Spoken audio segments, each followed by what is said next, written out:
you are so nice and warm.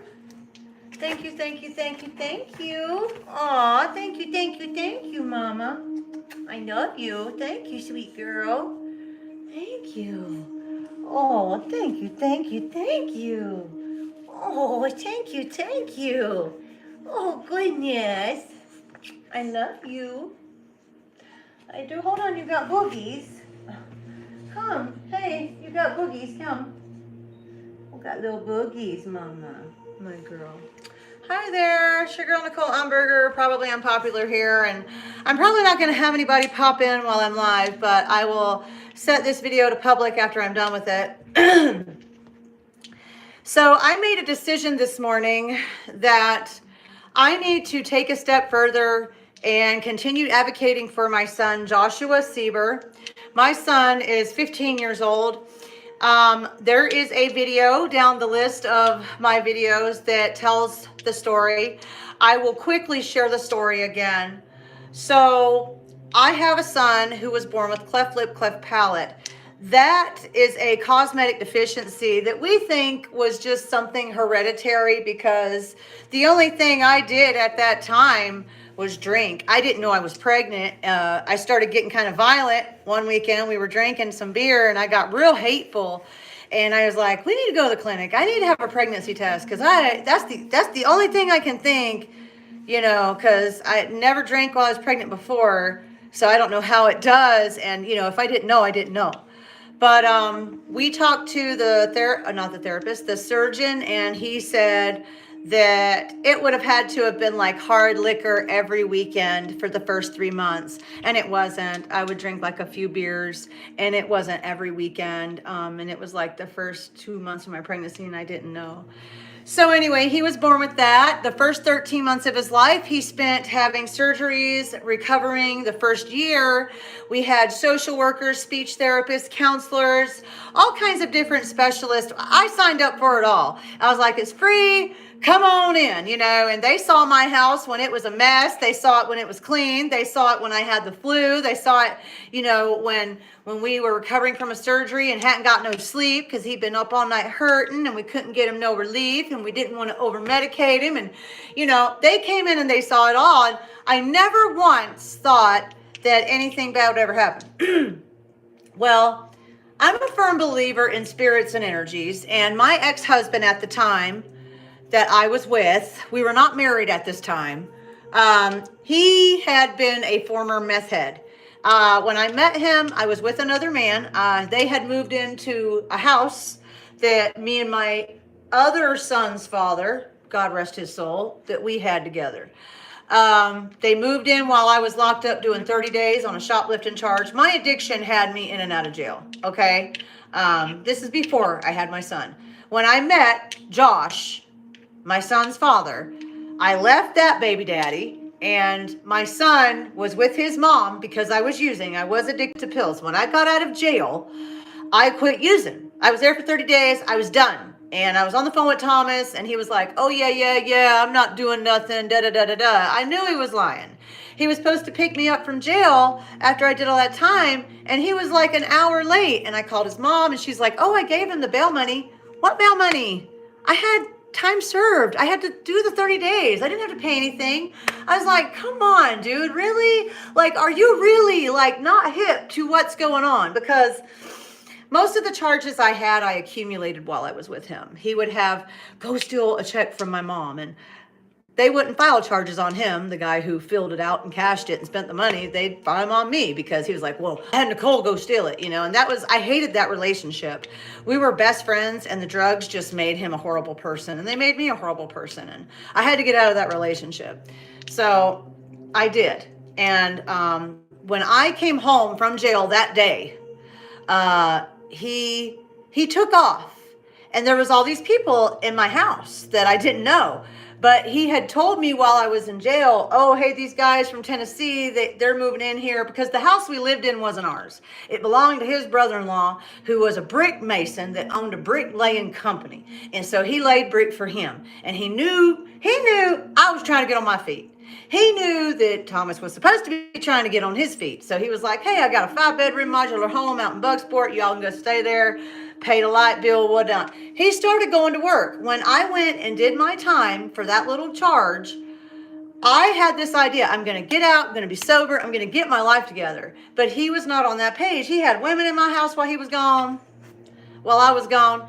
So these guys from Tennessee moved in. They were brothers, and they were not using. They were getting away from all of that, okay? So that's how I met Josh's father. He was trying to be clean and live a sober life, and he did for the most part. When we went back to Tennessee, that's when things went downhill for him.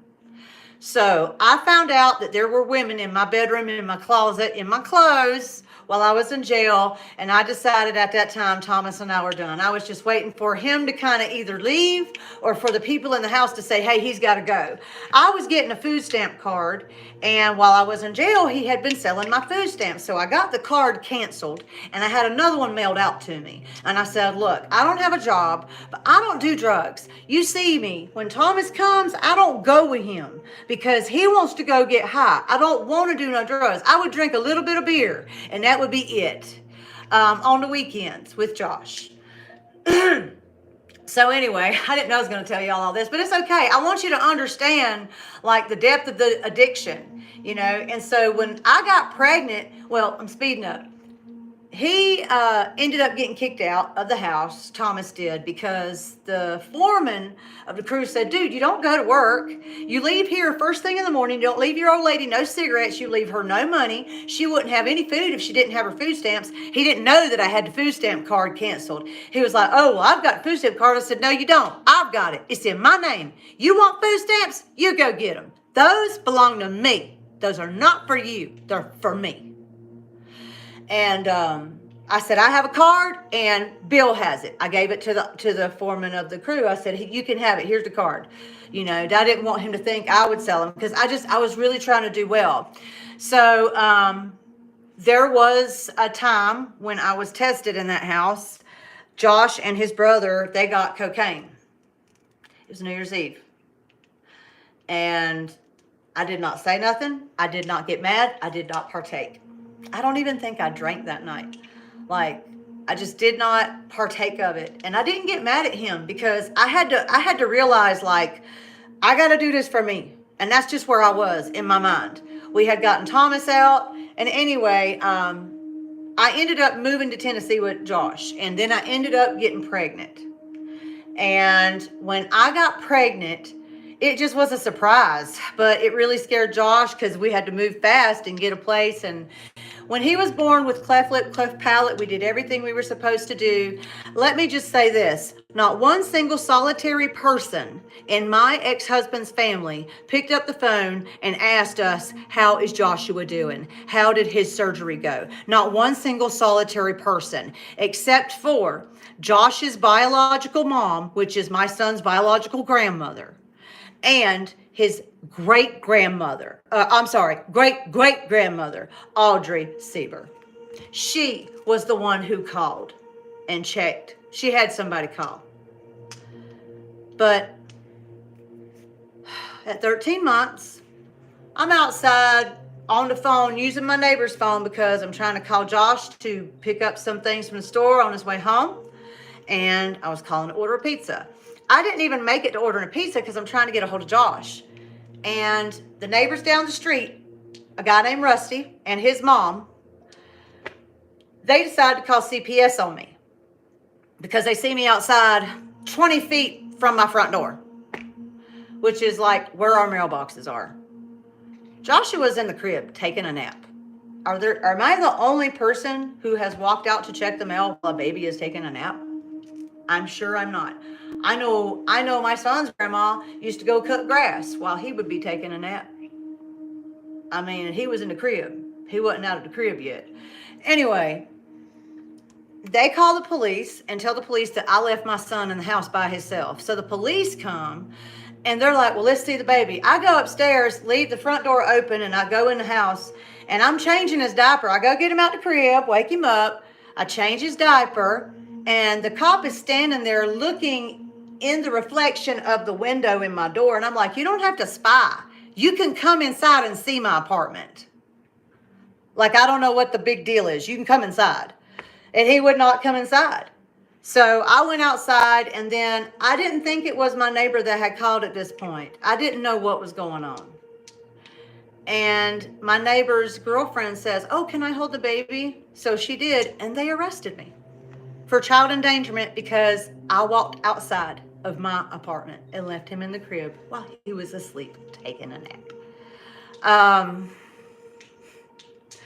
So when that happened, they went looking for Josh to take the baby. Well, my suspicions were right because I was thinking that Josh was using. He would come home sometimes and not eat all his food, and it just was not like him. And he was. He tested positive for cocaine, and I think he tested positive for something else. So we had to jump through hoops to get Joshua back. Let's see. We decided to move to South Carolina. I had gotten pregnant again, and I did not want this baby involved in that. So we moved to South Carolina, and everybody in South Carolina is like, "Oh, well, they can just do an ICPC, and your mom can get custody." My mom had her own place. She had room. She could have got it, but they refused to do it. Because in the state of Tennessee, they really like to adopt other people's children out. It's how they get funding. The caseworker that I had, her name was Katie Butler, and I can publicly put her name out there because it is public information. It is located on the Tennessee website, so I'm not doing anything illegal there. We were her first case, and she wanted us to have our child back. The former foster mom at that time told me, "Oh, I want you to have your child back." Well, her and the foster dad were pushed by DCS to petition to terminate our rights.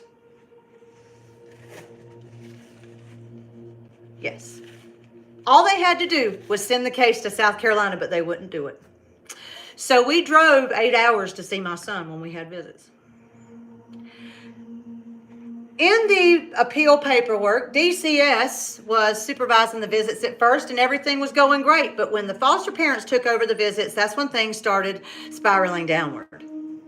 The phone calls, at that time, they didn't care if he got put back with us because at that time they thought they were the better option.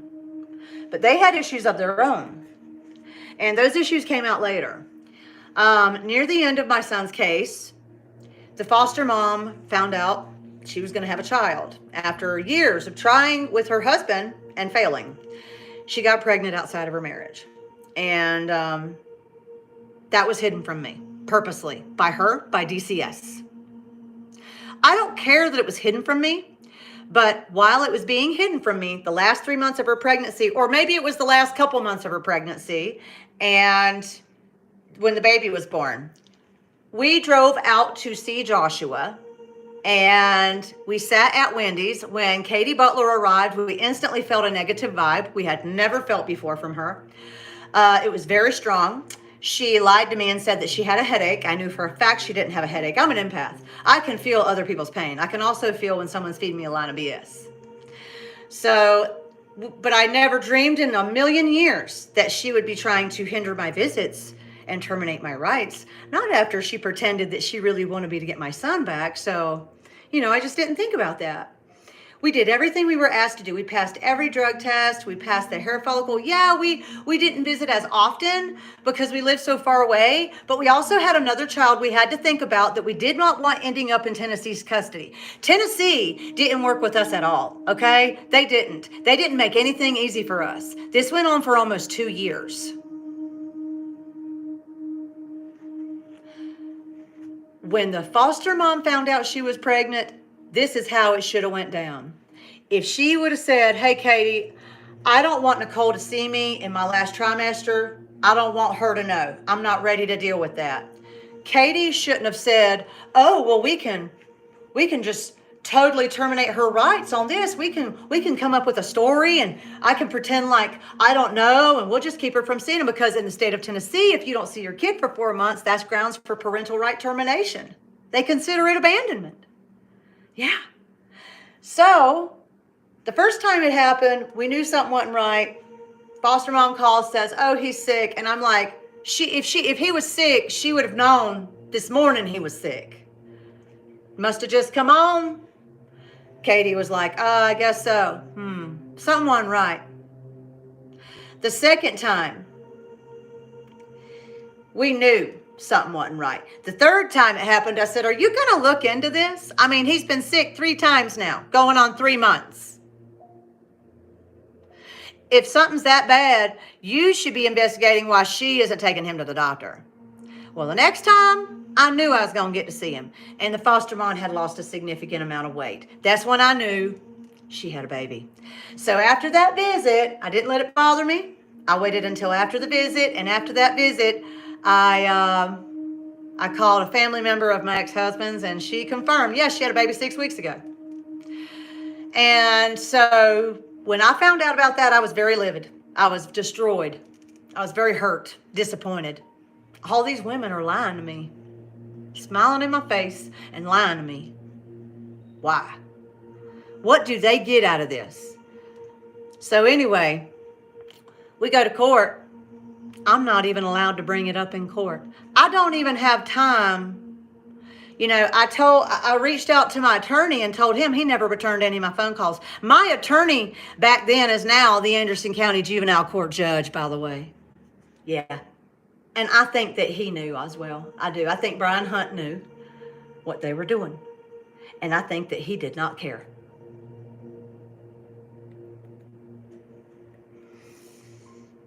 So my rights were terminated for a failure to visit. That's what the paper says. 14 years ago. That child that I had during this case, I ended up losing him later too, because I took him to see his dad after we split up, because after we lost our son, we spiraled. It broke our heart. We'd never dealt with the loss like that. And I ended up leaving him with my ex-husband's aunt while I ran to the grocery store with my ex-husband and his friend to drop him off. His friend had warrants. The cops saw us at the grocery store, arrested us. They arrested me for, I can't remember now, but the charges got dropped. I'm telling you, Oak Ridge is shady. Really. Oak Ridge, Tennessee, police are shady. Oliver Springs, for all of that area. Shady, shady, shady. Because everybody's on meth. And if you just give off a bad vibe, like they're on you. But anyway, so I went to jail. I bonded out the next day. But my ex-husband's aunt had a drug problem. And I didn't know this. She was just babysitting the kid while we went to the store to get some chicken nuggets. She called CPS and said, I feel like I'm going to relapse if someone don't come get this kid. I got out the next day. And I couldn't attempt to get my son back because my rights were terminated to Joshua. That woman also lost her child. The people who called CPS on me lost their child too. That child was born cocaine addicted. So there's your source.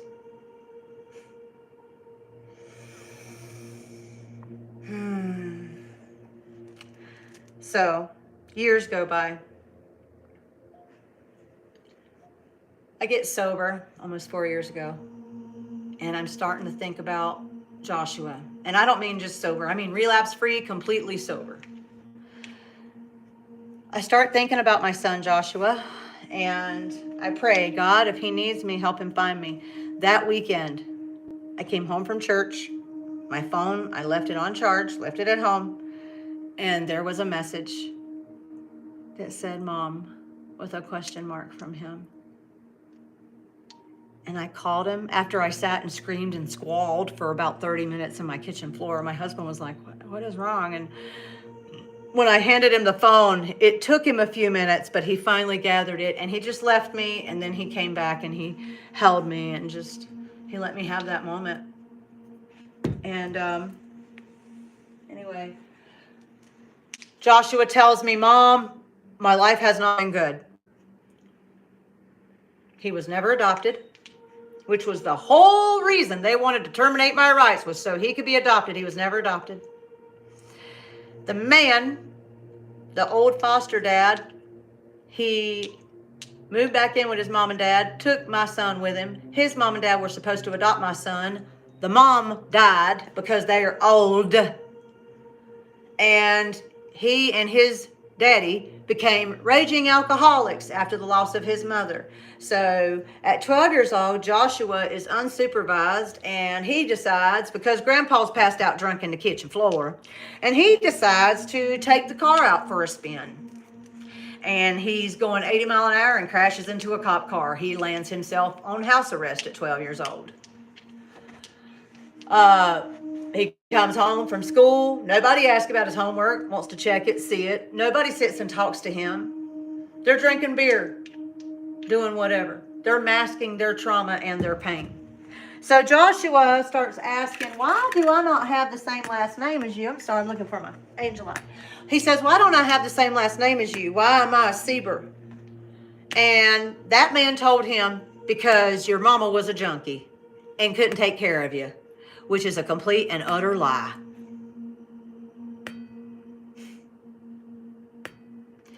So anyway,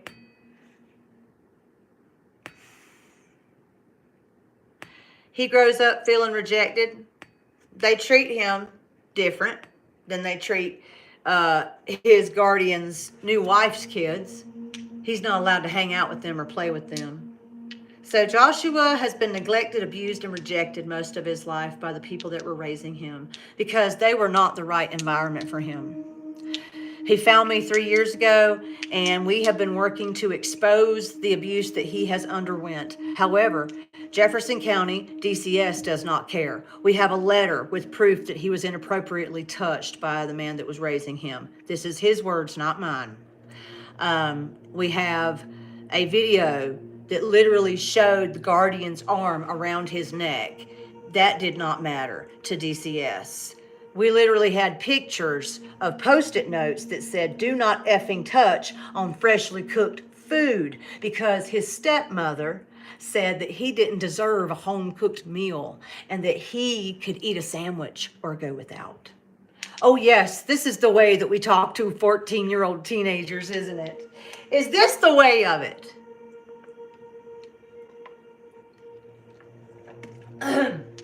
Please excuse my passion. I just can't believe that this caseworker, who has children of her own, can sleep peacefully at night, knowing that the people who have been raising him were not the right choice. He's back in the system. He's in a group home. I mean, I've been trying to get him out, but my rights are terminated. My hands are tied. The old foster mom even stepped in and tried to get him, but he ended up making bad choices because he's not being rehabilitated or rejuvenated or taught anything. He's not getting any therapy or counseling. He's not getting anything that he needs in there. He doesn't have any motherly love or family nourishment.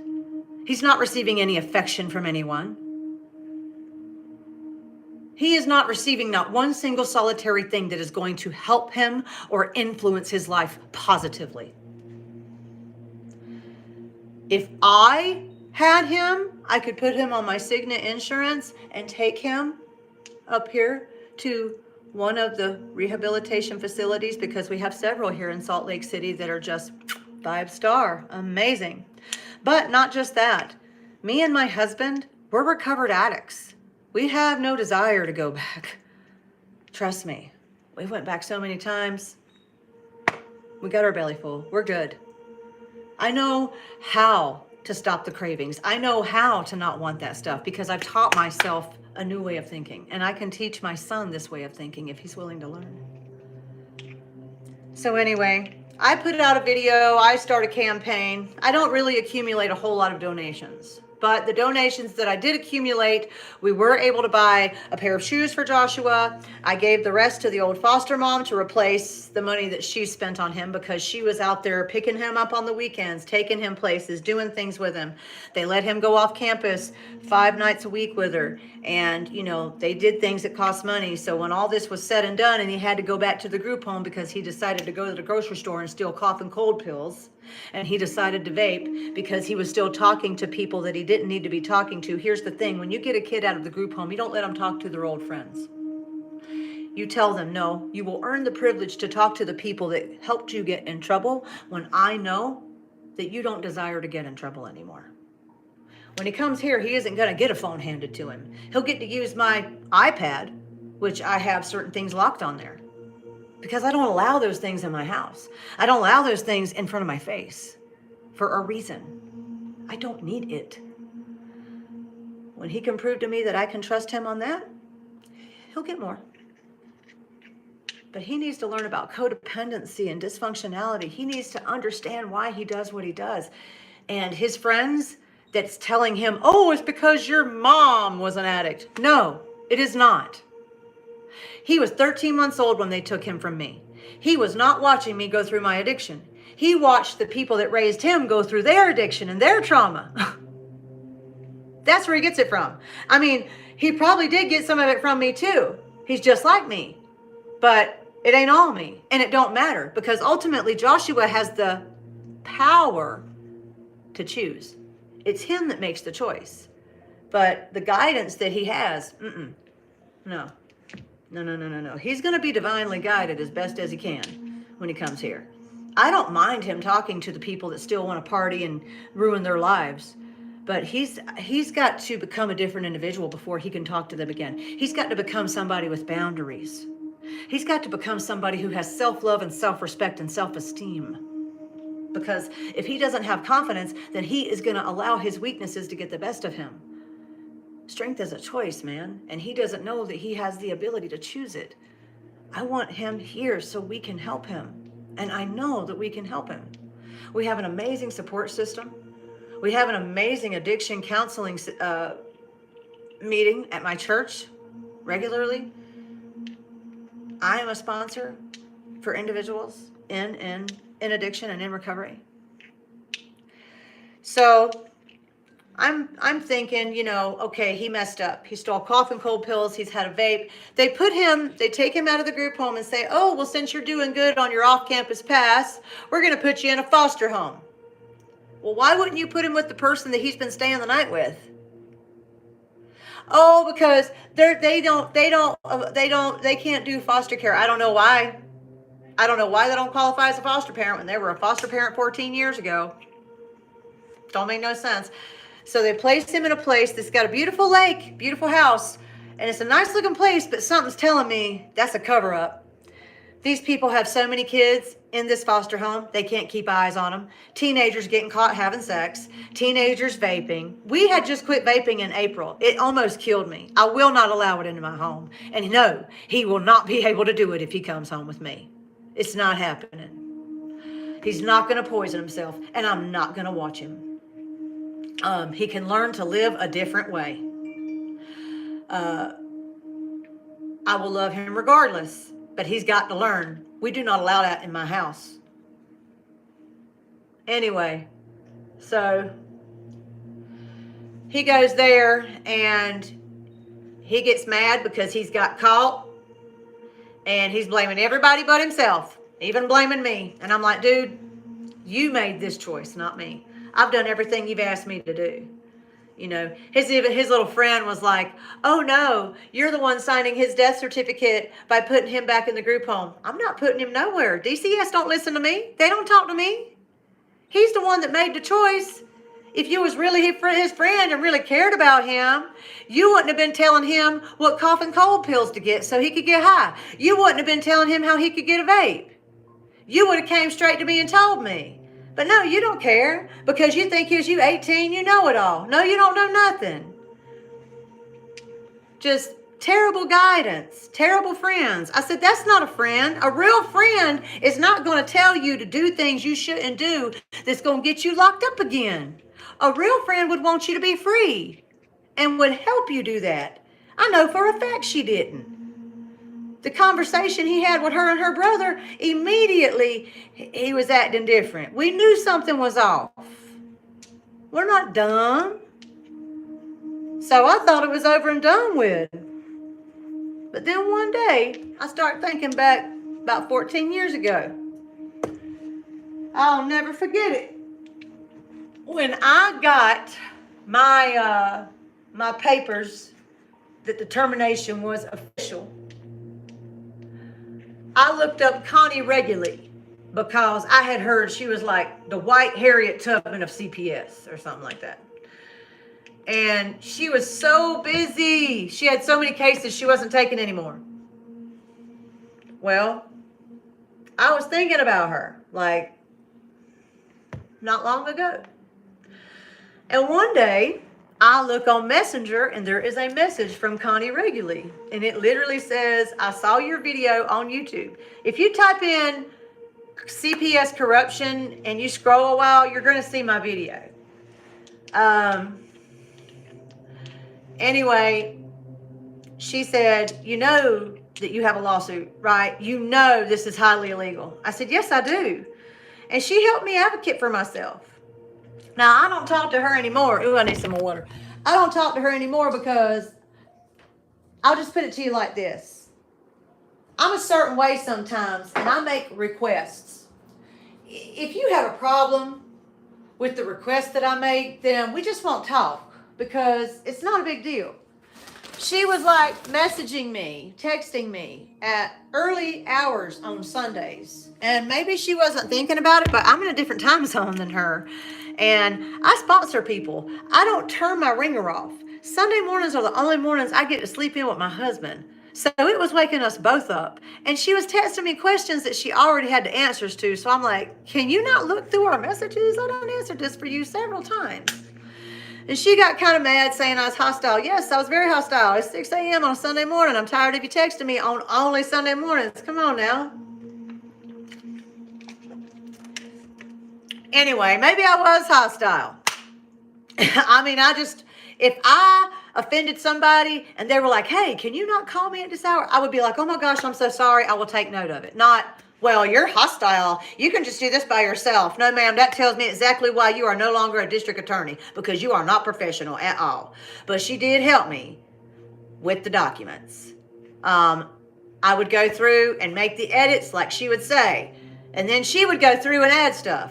And then the next time we go through it, I'm having to clean up all these things, this mess she done left behind. And I'm like, not one time did I complain about that. But you gonna get mad because I don't like to be woke up on a Sunday morning with BS. So we sent the documents to, I want to tell you all the people we sent the documents to. I got to get my other phone so I can show you. And please forgive my appearance. My face looks really ugly right now because I'm having stress cystic acne. They put me on Zofran because I had a stomach bug and my regular meds weren't working. So the Zofran broke me out real bad with cystic acne, but I have stress acne as well. I'm trying to treat it. Okay, here's who I sent the 12-page document to. Commissioner Margie Quinn, Department of Children's Services in Nashville, Tennessee.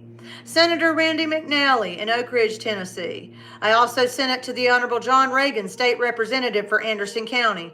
I also sent it to the Honorable, the DCS Regional Office, and I also sent it to the Honorable Mary Littleton, State Representative, Anderson County Juvenile Court Judge Brian Hunt. That is my old attorney.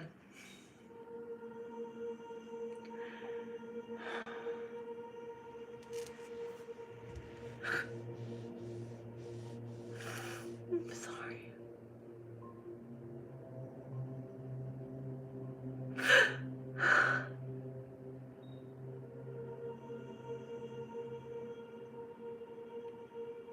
I'm sorry. Just need a minute.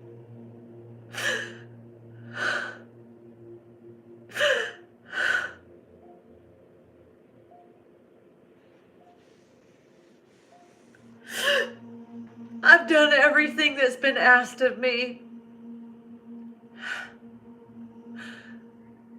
I didn't pay child support. After it was all said and done, yes, I paid it and I caught it up. I don't owe nobody, but I didn't pay it at first because I felt like, hold up. You're telling me this couple is better to be my son's parents than I am, but you want me to pay them child support. They were already getting $900 a month. They wanted me to give them more money out of my pocket. Not just the payments that's paying back the $900 they're getting every month. Yeah. And I said, no, I will not. And they couldn't terminate they were trying to terminate my rights on that too. But I caught it up. So they couldn't. My baby has suffered. He's had no mother there. He's had nobody there to hold him when he's hurting or reassure him when he's anxious. He's had no one there to live the example that he needed. He hasn't had that. So how else would you expect him to turn out? I think people that lie to have other people's children taken from them, especially caseworkers, I really think that karma should dish them their own medicine. You know, every person that called on me, the people that called and had Joshua taken, they lost their child due to the child had cocaine in its system. Yep, they lost that baby. The woman who called, my ex-husband's aunt, her son was in DCS custody at the time. And I sat there and I told the DCS lady, I'm like, so hold up. She told you that she was going to relapse because she was having to watch Joey. Yet she has a child of her own that she's trying to prove to you guys that she can take care of. Okay, her case is ruined because no caseworker is going to give you your child if you can't even watch a 4-year-old for 24 hours. I let karma take care of what I need. But you know, I can only imagine the karma that Katie Butler has been experiencing.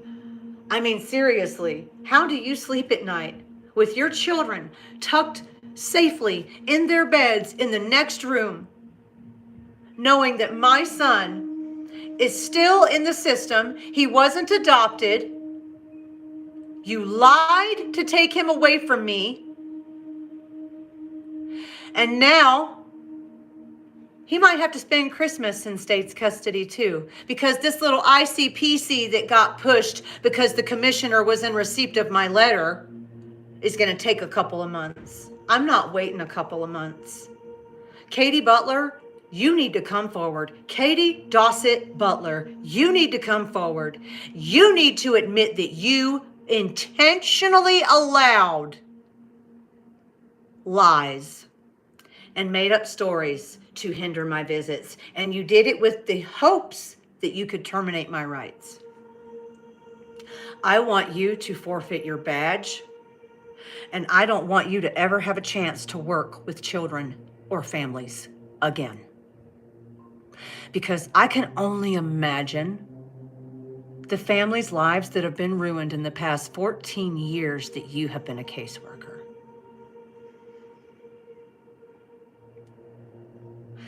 My son, and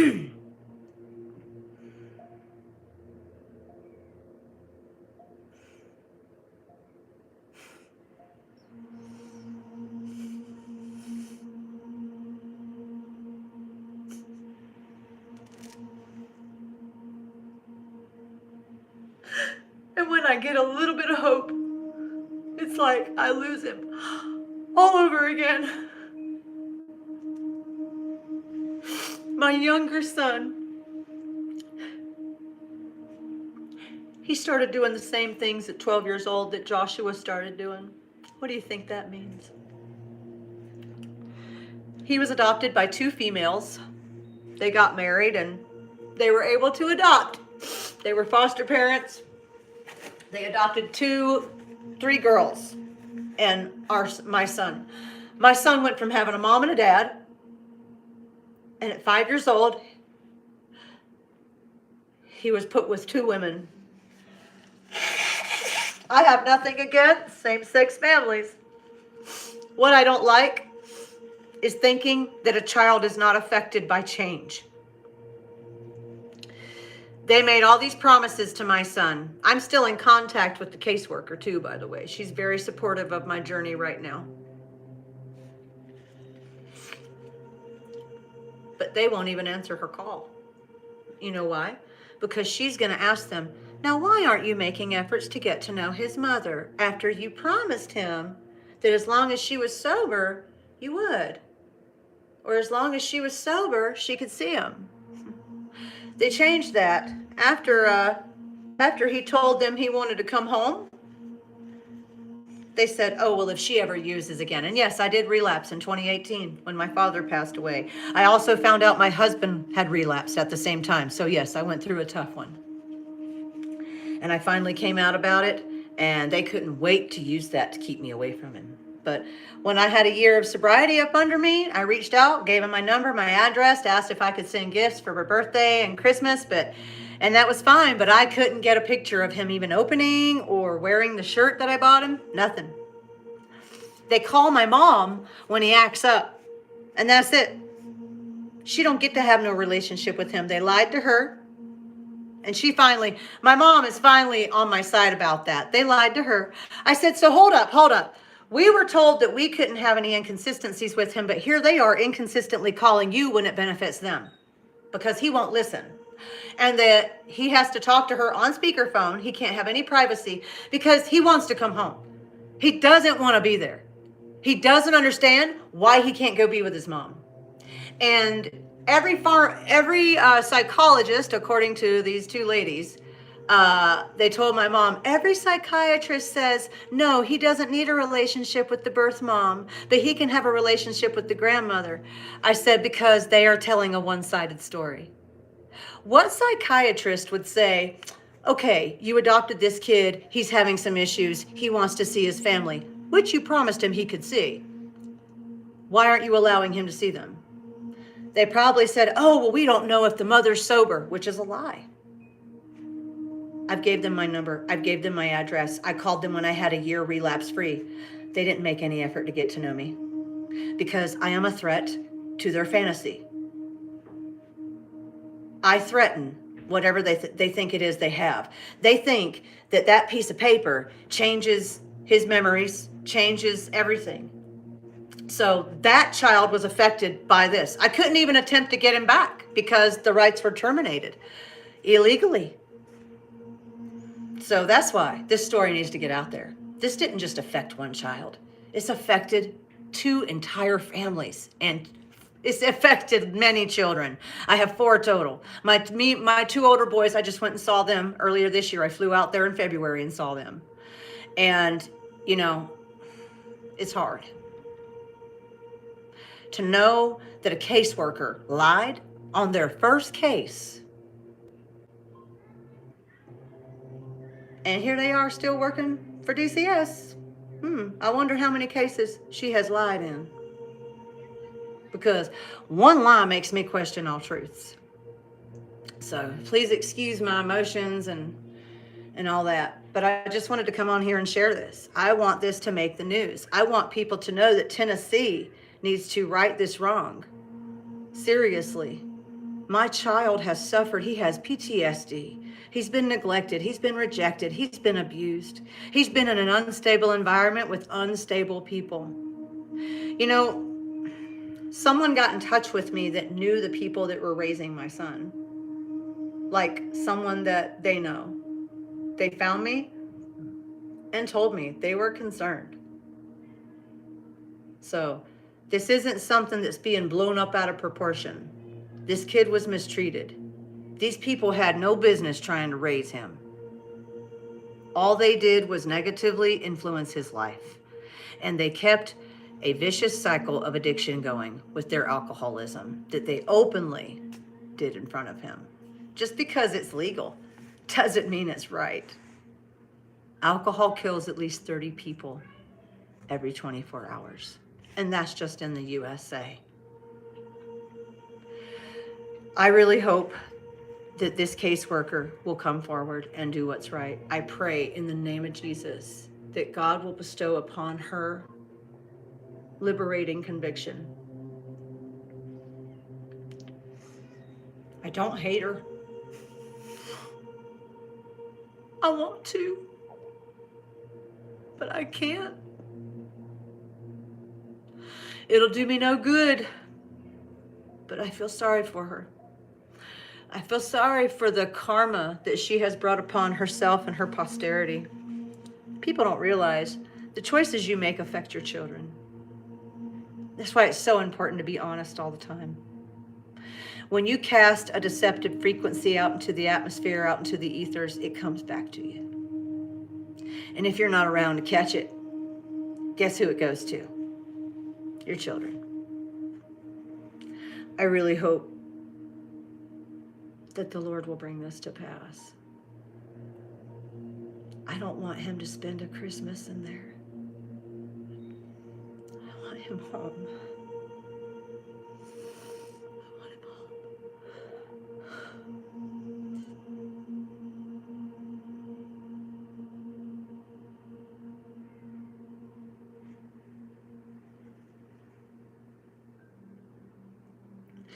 I'm fighting so hard.